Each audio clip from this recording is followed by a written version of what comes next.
ಹೊಂಗಿರಣ ವಿದ್ಯಾಸಂಸ್ಥೆಯ ಆವರಣದಲ್ಲಿ ಮುದ್ದು ಕಂದಮ್ಮಗಳಿಗೆ ಅಕ್ಷರಾಭ್ಯಾಸ ಕಾರ್ಯಕ್ರಮ ಹಮ್ಮಿಕೊಳ್ಳಲಾಗಿತ್ತು. ವಿದ್ಯೆಗೆ ಅಧಿದೇವತೆಗಳಾದ ಸರಸ್ವತಿ ಹಾಗೂ ಗಣಪತಿಯನ್ನ ಪೂಜಿಸಲಾಯಿತು. ಗಣಹೋಮವನ್ನ ವಿಧಿವತ್ತಾಗಿ ಮಾಡಿ ಮಕ್ಕಳಿಗೆ ಪೋಷಕರ ಹಸ್ತಗಳಿಂದ ಮಕ್ಕಳ ಕೈಯಲ್ಲಿ ಓಂ ಶ್ರೀ ಆ ಎಂಬ ಅಕ್ಷರಗಳನ್ನು ತಿಳಿಸಲಾಯಿತು.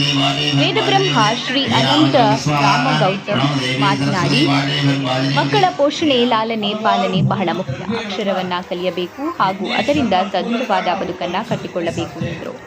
ಮಕ್ಕಳ ಹಿತವನ್ನ ಬಯಸಿ ಪ್ಲೇಟ್ಗಳಿಗೆ ಪೂಜೆಯನ್ನ ಮಾಡಿ ಮಕ್ಕಳ ಕೈಯಲ್ಲಿ ಓಂ ಶ್ರೀ ಆ ಎಂಬ ಅಕ್ಷರಗಳನ್ನ ತಿದ್ದಿಸಿದರು. ಪೋಷಕರು ಉತ್ಸಾಹದಿಂದ ತಮ್ಮ ಮಕ್ಕಳು ಅಭ್ಯಾಸವನ್ನ ಮಾಡುವುದನ್ನ ನೋಡಿ ಸಂತಸಪಟ್ಟರು.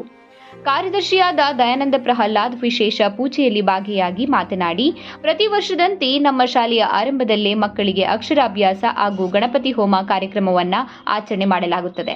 ಅದರಂತೆ ಇಂದು ನಮ್ಮ ಶಾಲೆ ವತಿಯಿಂದ ಅಕ್ಷರಾಭ್ಯಾಸ ಹಾಗೂ ಲೋಕ ಕಲ್ಯಾಣಕ್ಕಾಗಿ ಗಣಪತಿ ಹೋಮ ಕಾರ್ಯಕ್ರಮವನ್ನು ಹಮ್ಮಿಕೊಳ್ಳಲಾಗಿದೆ ಎಂದರು. ಹೊಂಗಿರಣ ಇಂಟರ್ನ್ಯಾಷನಲ್ ಸ್ಕೂಲ್ನ ಗೌರವಾಧ್ಯಕ್ಷ ಡಿ ನಾಗಪ್ಪ, ಅಧ್ಯಕ್ಷ ರಾಜೇಶ್ ಗುಪ್ತಾ, ಟ್ರಸ್ಟಿಗಳಾದ ಎನ್ ಶಿವಪ್ರಸಾದ್, ಮಧುಕುಮಾರ್, ಸಂಯೋಜಕ ಮಹಾದೇವನ್, ಮುಖ್ಯ ಶಿಕ್ಷಕ ಡಿವಿಎನ್ ಪ್ರಸಾದ್ ಸೇರಿದಂತೆ ಶಿಕ್ಷಕರು, ಶಿಕ್ಷಕಿಯರು, ಶಾಲಾ ಸಿಬ್ಬಂದಿ, ಪೋಷಕರು ಇದ್ದರು.